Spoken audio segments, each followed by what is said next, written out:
इमरान खान हूं। सबसे पहले तो मैं आपको बताऊं कि अडियाला जेल के बाहर मैंने पिछले वीडियो में कहा था कि कारकुन पहुंचेंगे बड़ी तादाद में पाकिस्तान तहरीक इंसाफ के, और उसकी वजह ये थी कि पिछली मरतबा इमरान खान साहब की जो बहनें हैं और उनके साथ टॉर्चर किया गया, उनके साथ ज्यादती की गई, वहाँ पे उनको घसीटा गया, सड़कों पर उनको मारा गया, और उस पर वो हसन न्याजी का एक खत भी मैंने आपको पिछले वीलॉग में पढ़ के सुनाया था।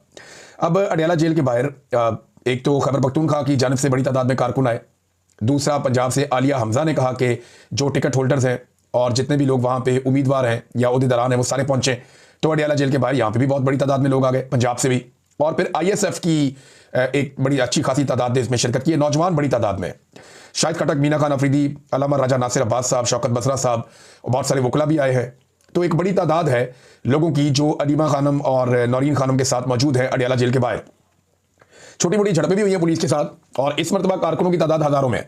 जो मीडिया के लोग जिनसे मेरी बात हुई, मैंने कहा जी मुझे एग्जैक्ट आप सिचुएशन बताएं, तो उन्होंने कहा हज़ारों कारकुन पहुंचे, कुछ कारकुन वापस भी गए हैं। जब रात हुई है तो कुछ कारकुन वापस चले गए हैं सारा दिन इंतजार करके, और वो ये इंतजार कर रहे थे कि इमरान खान साहब की बहनों की मुलाकात करवाई जाएगी इमरान खान साहब से, तो अंदर से कोई पैगाम बाहर आएगा, लेकिन मुलाकात फिर नहीं करवाई गई।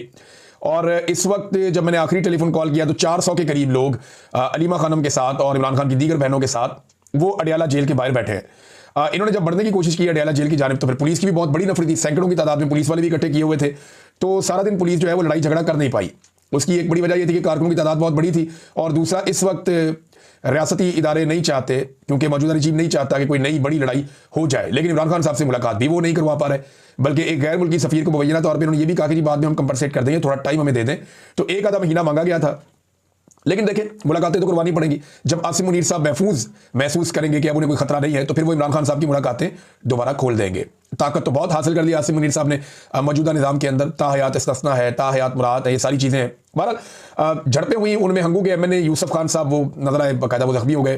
कुछ पाकिस्तान तहरीक इंसाफ के कारकुनान जो हैं वो जख्मी हुए, कुछ जगह पे जो है वो कारकुनान ने मुजाहमत भी की। पुलिस की जो एंटी राइट फोर्स है वो बहुत बड़ी तादाद में वहाँ पे पंजाब हुकूमत ने खड़ी की हुई है अडियाला जेल के बाहर। ऐसा हमने कभी नहीं देखा। नवाज शरीफ साहब की जब मुलाकात होती थी तो बाकायदा PMLN के लोग जाते थे, उनकी गाड़ियां जाती थी और बाकायदा पार्किंग में गाड़ियां लगती थी, पुलिस वाले उनको जो है वो सलाम करते थे, और ये लोग लिस्टों के मुताबिक अंदर बार बार मुलाकातों के लिए जाते थे।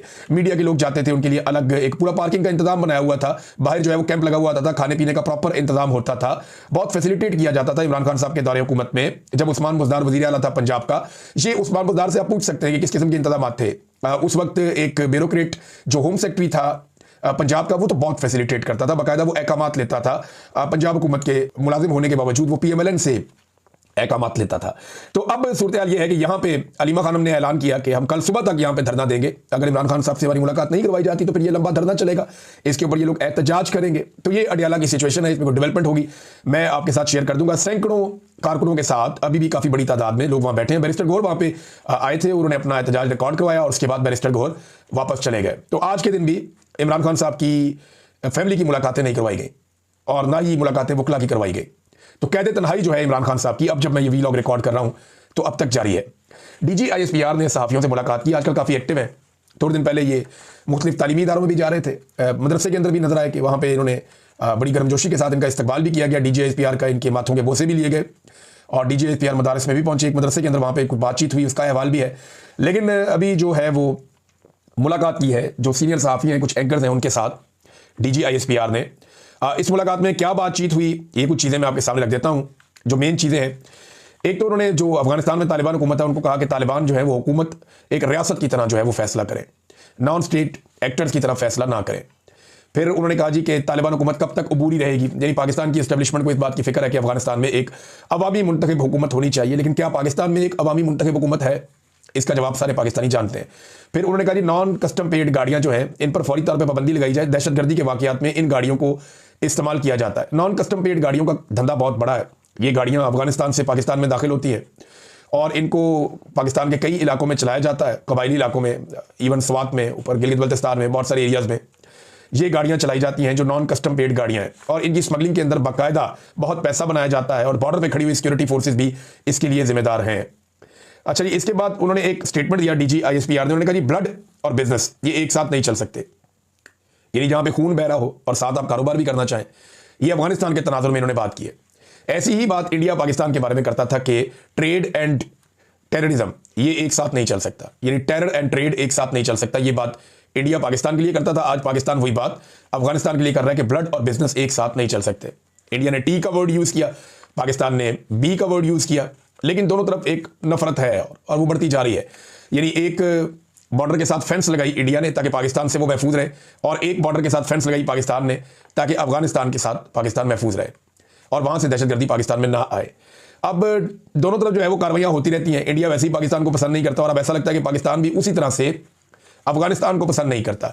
को ब्लड और बिजनेस एक साथ नहीं चल सकते। ये नहीं हो सकता कि हमारे पे हमले हो और हम तजारत करते रहें। एक और बात उन्होंने की, अफगानिस्तान के अवाम के हम खिलाफ नहीं है, हम दहशतगर्दी के खिलाफ हैं जो वहाँ से आती है। फिर एक और बात उन्होंने कहा, जी मैं ये बताना चाहता हूँ कि ये एक्शन ये बताता है कि तहरीक तालिबान अफगानिस्तान और तहरीक तालिबान पाकिस्तान में कोई फ़र्क नहीं है। यानी TTA यही अफगान तालिबान और TTP तहरीक तालिबान पाकिस्तान, इनमें कोई फ़र्क नहीं है। ये फ़र्क पाकिस्तानी तो कभी भी नहीं समझते थे, लेकिन पाकिस्तान के जो मिलिट्री एस्टेब्लिशमेंट है इन्होंने दो हिस्सों में डिवाइड कर रखा था। एक पाकिस्तान की मिलिट्री एस्टेब्लिशमेंट ये कहती थी गुड तालिबान है, दूसरों को कहते थे बैड तालिबान है, और इन्हीं के ज़रिए से बहुत पैसा भी बनाया लोगों ने। यानी अली अमीन गंडापुर ने बताया और खैबर पख्तूनख्वा पुलिस ने बताया कि हमने जब भी कभी दहशतगर्दों को गिरफ्तार किया तो एजेंसियां आकर हमसे छुड़ा कर ले जाती थी कि ये हमारे असासे हैं, ये गुड तालिबान है, ये बुरे लोग नहीं है, तो इन्हें छोड़ दिया जाए। तो ऐसा बार बार होता रहा। लेकिन अच्छी बात है कि आज फौज ये कह रही है कि, और इन्हें समझ आ गई इस बात की, जो खेल इन्होंने बड़ा लंबा अरसा खेला कि गुड और बैड कुछ नहीं होता, जो हथियार उठा ले रियासत की मौजूदगी में और रियासत की रिट को चैलेंज कर दे, वो सब बैड ही होते हैं और उनके दरमियान में आप तफरीक नहीं कर सकते। उन्होंने कहा जी हम हक पर हैं, हक गालिब आएगा। फिर एक सियासी मामले पे उन्होंने गुफ्तगू की, क्योंकि जब DG ISPR आते हैं तो कोई ना कोई सियासी बात तो हो जाती है। उन्होंने कहा जी कि एक सियासी जमात और दीगर अनासर के सोशल मीडिया अकाउंट बैरून मुल्क से ऑपरेट हो रहे हैं। ये तो नवाज शरीफ का अकाउंट भी बैरून मुल्क है, फजलुर रहमान का भी है, बेशुमार लोगों के जो अकाउंट्स हैं बैरून मुल्क से ऑपरेट हो रहे हैं। उन्होंने कहा कि ये सोशल मीडिया अकाउंट रियासत मुखालिफ मुहिम चला रहे हैं।